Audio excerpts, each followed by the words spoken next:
여러분의 축복의 선포가 다 이루어질 줄로 믿습니다. 혹시 여러분들 맹모 삼천지교라는 말 들어보셨습니까? 예, 나이 드신 분들은 무슨 말씀인지 다 아시리라고 봅니다. 그러나 그 중에 젊은 분들은 아직 들어보지 못한 분들도 계실 거예요. 그러나 대부분 한 번씩은 들어보셨으리라고 봅니다. 이 맹모 삼천지교라는 말은 맹자의 어머니가 자신의 그 아들인 맹자가 정말 잘 되길 바라는 그러한 교육적인 차원에서 집을 3번 이사했다는 그런 이야기입니다. 주위 환경이 좋은 곳에서 잘 자라도록 그러한 배려 속에 이러한 그 단어가 나온 것 같습니다. 오늘의 많은 부모들도 마찬가지입니다. 자식의 교육을 위해서 좀 더 좋은 학교, 좀 더 좋은 학군을 따라서 이리저리 이사를 다니는 모든 것들 다 이러한 그 맹모 삼천지교라는 그러한 마인드를 가지고서 임했기 때문이라고 이렇게 봅니다. 그런데 과연 이 말이 교육에만 주위 환경이 중요하다고 생각하는가 하는 것입니다. 주위 환경은 인간의 삶에 자세와 가치에 결정적으로 영향을 끼칩니다. 그렇기 때문에 삶의 질을 결정하는 데에 이 환경이라는 것은 중요한 요인이 된다는 것입니다. 그러니까 인간은 환경의 산물이라는 행동주의자들의 말을 보면은 일면 옳은 부분이 있다고 볼 수 있습니다. 특별히 우리가 사는 도시에서 우리는 다 같이 호흡을 하면서 나아가고 있습니다. 어떤 도시가 어떤 오염 속에 빠져 있다. 그 속에서 우리는 숨을 쉬면서 그 오염된 공기를 마시며 살아갈 수밖에 없는 거예요. 이것은 비단 오염된 어떤 공기뿐만이 아닙니다. 영적인 환경도 무시할 수가 없는 거예요. 우리 도시들은 나름대로의 하나의 그 어떤 영적인 그 환경을 조성해 나가고 있는 것입니다. 우리가 살고 있는 이 마이애미 여러분들 어떤 영이 우리를 좌지우지하고 있는지 아세요? 각 도시들마다 특별한 그 영이 그 도시를 지배하고 있는데 특별히 이 마이애미는요 이 음란의 영이 지배하고 있습니다. 또 폭력의 영이 지배하고 있어요.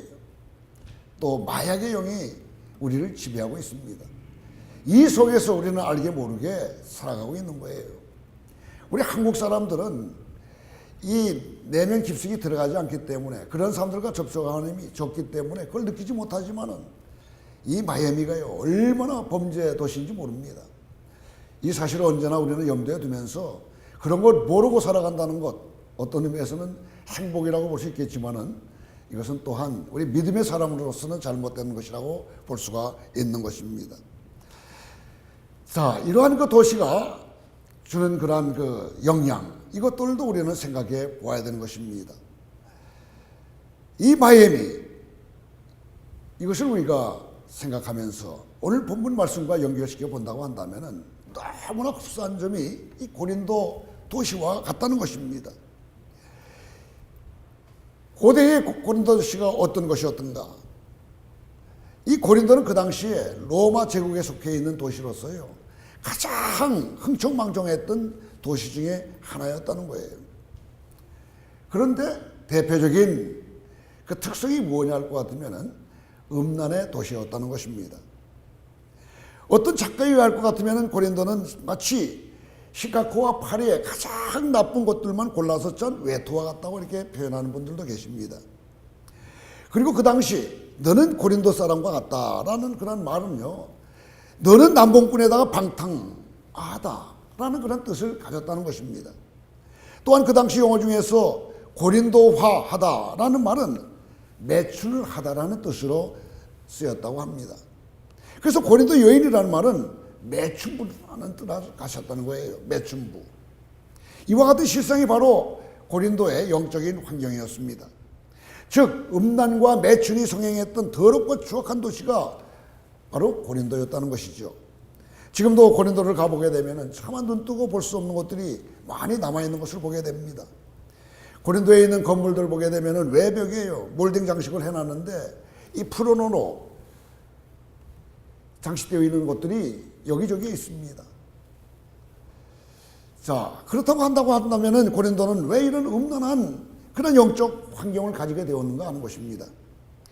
인간의 그 문화라는 것 자체가 본래 원죄로 말미암아서 범죄의 원상이 되었지만은 특별히 고린도는 황부도시라는 특성으로 더욱 음란한 도시가 될 수밖에 없었습니다. 특별히 생애 대부분을 변화무쌍한 바다에서 보내야 했던 사람들, 이 선원들은요, 산 위에 아프로디테의 그 신전을 지어놓고 거기서 자신의 그 안위를 위해서 여신을 섬겼습니다. 아프로디테라는 이 미의 여신으로서 이 로마 사람들은 비너스라고 이야기를 하고 있습니다. 그런데 이 아프로디테 신전의 사제가 모두 다 여사제들이에요. 그리고 그곳에서 벌어지는 신전 의식은 모두 다 여자 사제들과의 섹스를 통해서 이루어졌다고 합니다. 그렇기 때문에 이들 여자 사제들은 모두가 다 창녀와 다름이 없었습니다. 사람들이 거룩하다가 여기는 성전에서 벌어지는 의식이 온통 이 섹스로 점철되었기 때문에 일상생활에서의 삶은 보지 않아도 뻔하다는 것입니다. 이렇게 음란한 영적 환경에 놓여 있었으니 고린도 사람들 모두는 음란한 그 영에 종속되어 살아갈 수밖에 없었어요. 이와 같은 고린도의 영적 상황은 바울의 서신서인 고린도 전후서를 보게 되면 너무나 잘 알 수가 있습니다. 여러분 고린도 전후서를 보세요. 거기를 보게 되면 하나님의 공동체인 교회가 고린도라는 도시의 그 음란한 영적 상황을 견디지 못하고 함께 휩쓸려 신음하고 있었던 것을 쉽게 우리는 볼 수가 있습니다. 고린도에서 바울은 근친상간이라든가 계모와의 동거 등의 그 인간으로서는 도무지 할 수 없는 음란한 일들을 조목조목 다루고 있는 것을 보게 됩니다. 그만큼 고린도의 그 영적 상황이 피폐할 대로 피폐되어 있었다는 것이죠. 고린도의 영적 상황은 비단 음란에 그치지 않았습니다. 이것은 고린도의 대표적인 영적인 상황일 뿐이었지 고린도는 음란과 더불어서 편당을 하고요. 또 편을 가르는 일, 사치와 허용, 물질주의 이런 모든 제약된 것들 풀세트로 고스란히 가지고 있었던 도시였어요. 이렇던 흉측하기 이를 데 없는 고린도의 그 영적 상황은 바울의 사역에도 치명적인 영향을 미치게 되었습니다. 즉 바울은 1년 반이라는 시간을 그것에 머물렀음에도 불구하고 별다른 사역의 열매를 맺을 수가 없었습니다. 선교의 열매도 맺을 수가 없었어요. 처음에 바울이 홀로 고린도에 갔을 때 그는 안식일마다 회당에서 이 유대인들과 헬라인들에게 강론했습니다. 그러면서 권면하는 그러한 수준을 유지해 나갔더랬습니다. 고린도의 영적인 상황이 늘렸기 때문이라고 볼 수가 있습니다. 그러다가 나중에 실라와 디모데가 마케도니아에서 내려온 후부터 힘을 얻어서 예수가 그리스도인 것을 온 유대 사람들에게 전하기 시작했습니다. 5절 말씀을 같이 읽습니다. 바울이 하나님의 말씀에 붙잡혀 유대인들에게 예수는 그리스도라 밝히 증언하니 그러자 공식처럼 사람들이 바울을 해방하기 시작했어요. 예수가 그리스도다. 이것이 복음 중에 핵심 아니겠어요? 그런데 이 핵심적인 내용만 선포되기 시작하게 되면 분명한 반응이 나타나는 거예요. 좋은 반응과 나쁜 반응입니다. 그러나 나쁜 반응이 더 강했더랬어요. 그래서 유대 사람들이 특별히 이 바울을 핍박하고 회방했던 것입니다. 여기서도 똑같이 그런 일이 벌어졌다는 것입니다. 그런데 그 회방이 얼마나 막강했던지 사도 바울의 표현을 보게 되면 잘 알 수 있어요. 옷을 던지면서 너희 피가 너희 머리로 돌아갈 것이고 나는 깨끗하리라. 이후에는 나는 이방인으로 가리라고 그렇게 선포하면서 떠날 정도였더랬습니다. 이와 같은 바울의 말은 복음을 전하는 일이 완전히 어떤 의미에서 실패했다는 것을 의미합니다. 그 바울은 해당을 떠나서 디도, 유스도라는 그 사람의 집으로 옮겨갔다가 그것에서 뜻밖에도 회당장 그리스도의 온 가족을 다 복음화시키는 그 일에 성공합니다. 그런데 이 성공이 완전한 성공이라고 하기에는 무언가 석연치 않은 점이 있어 보여요. 왜냐할 것 같으면 그 밤에 환상을 통해서 음성을 들었기 때문인 것입니다. 9절 10절 말씀을 같이 읽습니다. 밤에 주께서 환상 가운데 바울에게 말씀하시되 두려워하지 말며 침묵하지 말고 말하라. 내가 너와 함께 있음에 어떤 사람도 너를 대적하여 해롭게 할 자가 없을 것이니 이는 이 성중에 내 백성이 많음이라 하시더라. 환상 가운데서 하나님의 첫 마디는 뭐예요? 두려워하지 말라, 침묵하지 말라, 말하라는 거예요. 그러니까 이런 음성을 들었다는 것은 바울이 그러지 않았다는 것 아니겠습니까? 두려워했다는 것 아니겠어요? 고요히 잠잠히 있었다는 것 아니겠습니까? 그러지 말고 이제 말을 하라는 것입니다. 비록 소수의 사람들이 주님의 복음을 듣고 주님께 돌이켜 왔지만은 바울의 마음속에는 석연치 않은 무엇들이 있었던 것을 분명하게 깨우쳐주는 그러한 말씀인 것입니다. 아마도 절망적인 그 고린도의 영적인 상황 속에서 심한 영적인 침체를 경험했을지도 몰라요.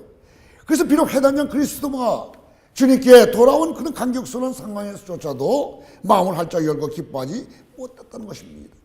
바울은 마음에서 계속해서 의문을 가지고 있었을 것입니다. 과연 이 거대한 음란의 도시 고린도가 주님의 복음으로 변화될 수가 있을까? 혹시 나는 이 괴물 같은 도시를 상대로 되지도 않는 싸움을 싸우고 있는 것은 아닐까?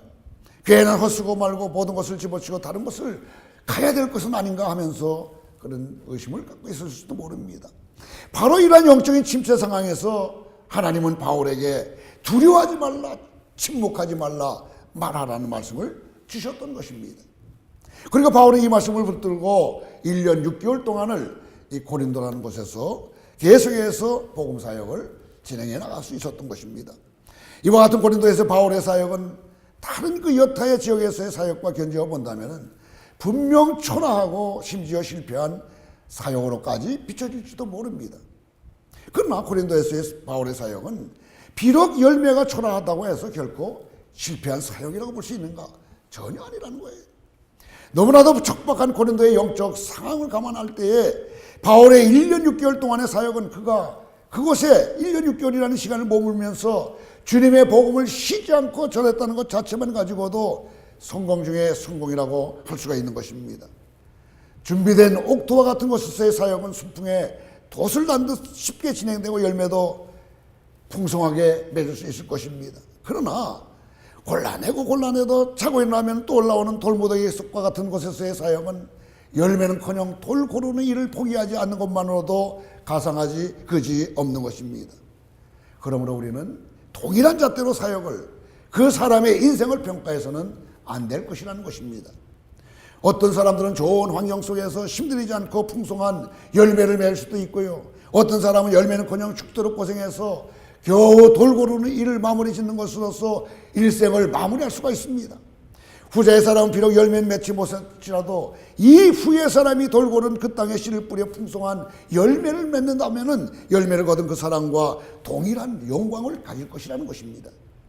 여러분, 이것이 바로 하나님의 계수 방법인 것입니다. 오늘 본문을 통해서 하나님은 이것을 말씀하고 계십니다. 좋은 환경에서는 분명히 좋은 열매를 많이 거둬야 합니다. 그러나 척박한 환경에서는 그 환경 속에서 믿음을 가지고 인내하면서 버틸 때에 그것이 주님께는 아름다운 열매가 된다는 것입니다. 자, 그렇다면 고린도의 그 영적 상황과 다르지 않는 이 마이애미에서 우리는 어떤 자세로 신앙생활을 해야 할까? 저는 가끔가다 이제 기도하면서 이런 생각을 합니다. 많은 사람들이 이곳에 오고 가면서 참 마이애미는 척박한 땅이라고들 이야기를 해요. 그것이 무슨 뭐 도시가 메말라서가 아니라 영적으로 아주 피폐되어 있는 곳이라고 이렇게 이야기를 합니다. 그래서 하나님이 왜 나를 이곳에 보냈는지 모르겠다고 그렇게 이야기합니다. 그러면서 조금 시간이 지나게 되면은 광야 같은 이곳에 나를 보내주시는 나를 영적으로 높이 성장시켜 주셔서 아주 훌륭한 사람이 되어서 보내실 그런 하나님의 뜻이 계시기 때문에 이곳에 보냄받았다고 그렇게 이야기를 합니다. 그리고 몇 년이 지난 다음에 나갈 때에는 잘 훈련받아서 나가게 돼서 너무나 감사합니다 하는 그런 이야기들을 합니다. 사실 어떻게 보더라도 이 마이애미 땅은 우리 한국 사람들도 적지 않습니까? 또 그런데 어디서 이렇게 많이 하나님이 보내주시는지 저는 알지 못합니다. 그러나 쉬지 않고 우리가 복음을 전하는 것도 없이 전도하는 것도 없이 이렇게 불러 모아주셔서 계속해서 13년 동안이나 양육을 하면서 이러한 복음의 사역을 감당할 수 있도록 한 거에 대해서 너무나 감사를 드려요. 아마 이러한 심정이 바울의 심정이 아닐까. 1년 6개월 동안 있으면서 열매는 보이지 않고 그러면서 계속 복음을 전했던 그 마음. 그런데 하나님이 분명히 말씀하셨어요. 이것에 나를 사랑하는 사람들이 있다는 것입니다. 이러한 마음을 가지고 바울이 열심을 다해서 복음을 전하지 않았는가. 그래서 깨달은 것이 있습니다. 비록 숫자는 적다 하더라도 우리에게 주어진 사명이 무엇인가. 사람을 만날 때마다 복음을 전해야 되는구나. 또 사람이 없다 하더라도 주어진 그러한 사람들을 가지고서 우리가 최선을 다해서 복음을 전할 때 그것이 바로 우리에게 주어진 사명이 아닌가. 그럴 때 하나님은 영광 받으실 것이라고 그렇게 자유하고 또 자유하곤 합니다. 여러분, 하나님이 열매를 받으시고 그것이 많고 적음에 따라서 계수하는 것이 아니라 하나님이 기뻐하시는 것이 뭘까? 정말 내 말씀에 순종해서 너희들이 제대로 응했느냐 하는 것, 거기에 하나님의 그 뜻이 있지 않는가, 그런 생각들을 해봅니다. 그래서 여러분들이 사역자로서 복음을 증거하면서 나아가는 그 삶이야말로 하나님이 기뻐하시는 그런 삶이라고 저는 분명히 믿습니다. 여러분, 고린도에서의 그 영적인 그 환경, 이것에서의 영적인 환경, 이 피폐된 곳에서 우리에게 주어진 사명이 무엇인가? 자, 어떻게 하면 우리는 영적으로 피폐된 이 괴물 도시에서 바울처럼 도시의 음란함에 현혹되지 않고 거룩한 주의 백성으로 본분을 다하며 살아갈 수 있을까? 여러분, 오늘 말씀을 통해서 이것을 확인하면서 그렇게 살아갈 수 있게 되길 바랍니다. 그래서 많은 열매를 주님께 드림으로써 잘했다 칭찬받을 수 있는 주의 종들이 다 될 수 있게 되기를 간절히 바랍니다. 여러분, 첫 번째는 뭔지 아세요? 영적으로 피폐한 도시에서 거기에 현혹되지 않고 주님의 백성으로 본분을 다하며 살아가기 위해서는 무엇보다도 자기에게 주어진 일, 최선을 다해서 감당해야 된다는 것입니다. 다시 말해서 한마디로 이야기한다면 일을 해야만 된다는 거예요. 3절을 보시게 되면 생업이 같으므로 함께 살며 일을 하니 그 생업은 천망을 만드는 것이라 그랬어요. 바울은 고린도에서 1년 6개월 동안을 머물되 그의 생업이었던 천막 만드는 일을 계속했다고 기록되어 있습니다. 물론 바울이 천막 만드는 일을 한 까닭은요, 자비랑 선교사로서 먹고 살기 위해서였습니다. 자비랑 선교사는 다른 단체나 개인의 후원 없이 오직 자신이 자신의 생계를 책임지면서 복음을 전하는 선교사를 말해요. 그런데 자비랑 선교사를 영어로 뭐라 그러냐면은 텐트 메이킹 미션이라고 이야기를 합니다. 이걸 보면은 자비랑 선교의 원조가 바로 바울이라는 것을 우리는 알 수가 있습니다.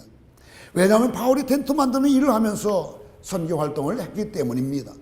바울은 먹고 살기 위해서 텐트 치는 일을 했습니다. 그러나 그가 그 일을 했던 것은 그저 단순히 먹고 살기 위해서 그 일을 했던 것은 아니었습니다. 먼저 그저 먹고 살기 위해서 일을 했다면 이 일은 굉장히 피곤했을 거예요.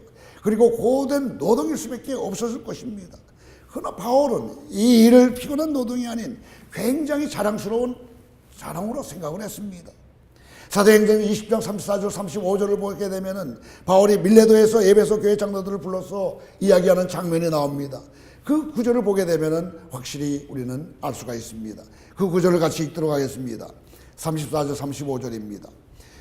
여러분이 아는 바와 같이 이 손으로 나와 내 동행들이 쓰는 것을 충당하여 범사에 여러분에게 모범을 보여준 바와 같이 수고하여 약한 사람들을 돕고 또 주 예수께서 친히 말씀하신 바 주는 것이 받는 것보다 복이 있다 하심을 기억하여야 할지니라. 바울은 어쩌면 죽을지도 모르는 상황 속에서 유언처럼 내 손으로 수고하라는 말을 했습니다. 즉 바울이 이 세상 속에서 살아가면서 영성을 유지하면서 거룩한 삶을 살기 위해서는 무엇보다도 자신의 손으로 수고하는 것이 유익하다는 것을 알고 있었던 것입니다. 가만히 생각해 보시길 바랍니다. 몸을 부지런히 움직이지 않고 시간이 남아서 빈둥거리는 사람들의 결론이 무엇이겠는가? 당연히 본성인 죄악된 생각을 자연스럽게 즐겨하다가 결국은 죄악을 저지르게 되고요. 그렇게 해서 결국에는 죄악에 매여서 꼼짝없이 죄의 노예로 전락할 수밖에 없지 않겠어요? 노동은 영성이라는 말이 있습니다. 일에 중독되고 매이는 것은 해악한 것이지만은 성실한 노동은 음란과 타락으로부터 우리 삶을 지켜주는 중요한 도구가 될 수 있습니다. 그러므로 여러분들은 주어진 삶의 자리에서 맡겨진 일을 성실히 감당해 나갈 수 있기를 간절히 바랍니다. 주부는 집안에서 가족들을 돌보는 일에 성심을 다하고, 직장에 다니는 사람들은 직장에서 맡겨진 일들에 최선을 다하고, 리타이어 하신 분들도 자신의 삶에 맞는 또 다른 새로운 일들을 찾아서 열심히 그 일을 감당해야 할 것입니다. 리타이어라는 말은 리브라스 타이어 아니겠어요? 타이어 바꿔 끼는 것을 말하지요. 즉 인생의 도로에서 지금까지 굴러왔던 낡은 타이어를 떼어내고 새로운 타이어를 끼워 놓음으로써 마지막까지 최선을 다해 달려가야겠다는 뜻을 가지고 있는 것 아니겠습니까? 그러므로 은퇴하신 분들도 새로운 일을 찾아서 그 일을 성실히 감당하실 때에 흔들리지 않는 영성을 유지하실 수가 있는 것입니다. 그러므로 축원합니다. 여러분 모두가 어느 곳에서 맡겨진 일들을 성실히 감당함으로써 결코 흔들리지 않는 영성, 이것을 유지하는 주님의 권속들이 다 되시기를 주님의 이름으로 축원합니다. 두 번째입니다. 영적으로 피폐한 도시에서 현혹되지 않고 주님의 백성으로서 본분을 다하며 살아가기 위해서는 거룩하고 경건한 사람들과 교제 속에 있어야 된다는 것입니다. 우리 인간은 관계가 굉장히 필요합니다. 어떤 의미에서는 관계의 존재라고도 볼 수 있습니다. 반드시 누군가의 관계 속에서만 살아나갈 수가 있다는 것입니다. 사람들과 관계를 맺다 보면 우리는 서로 영향을 주기도 하고 받기도 합니다. 근데 우리는 너무나 연약하여서 좋은 영향을 잘 받지 않으면서 나쁜 영향은 너무나 잘 받아들입니다. 그래서 누구와 함께 관계를 맺으며 교제하는 것은 참으로 중요한 사안이 아닐 수가 없습니다. 오늘 말씀해 보게 되면 바울이 처음 고린도에 갔을 때에는 별로 힘을 쓰지 못했어요. 그저 안식일에 회당에 가서 말씀 가르치는 것, 이것으로서 시간을 보내곤 했습니다. 그런데 실라와 디모데가 마케도니아에서 오자마자 그의 인생은 달라지기 시작하지 않았습니까? 이와 같이 경건한 사람들과 교제한다는 것, 이것은 주님의 사역에 힘을 당겨주는 어떠한 거대한 에너지가 될 수가 있다는 것입니다.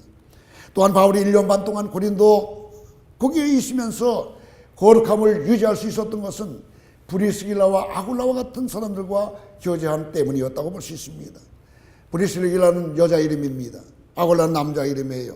이들은 부부였는데 브리스길라의 이름이 좀 더 먼저 언급될 때가 많이 있습니다. 이것을 보게 되면 부인이 남편보다 영적으로 좀 영향력이 있었던 것이 아닌가 이렇게 생각이 됩니다. 바울이 브리스길라와 아굴라를 만난 것은 일하는 업적이 같아서였습니다. 브리스길라와 아굴라는 로마 황제의 친형에 의해서 쫓겨난 사람들이었습니다. 이들은 고린도로 와가지고 바울이 천막 만드는 일을 했잖아요. 그런 그 업종에 속해 있었던 사람이었다는 거예요. 그렇기 때문에 같은 업종 속에 있는 사람들끼리 만난다는 것은 그렇게 어렵지 않았습니다. 그러면서 그들은 서로가 영적인 교제를 통해서 계속해서 힘을 얻고 에너지를 얻었던 것입니다.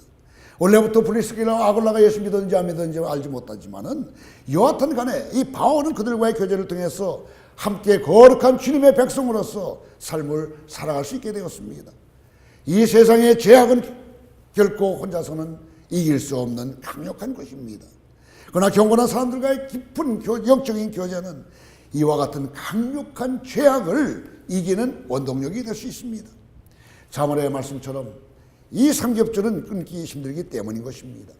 바울은 브리스길라와 아굴라와 함께 삼겹줄이 되어서 무시무시한 고린도의 그 영적 환경에 맞서 순도 100%의 거룩함을 잃지 않고 살아갈 수가 있었던 것입니다.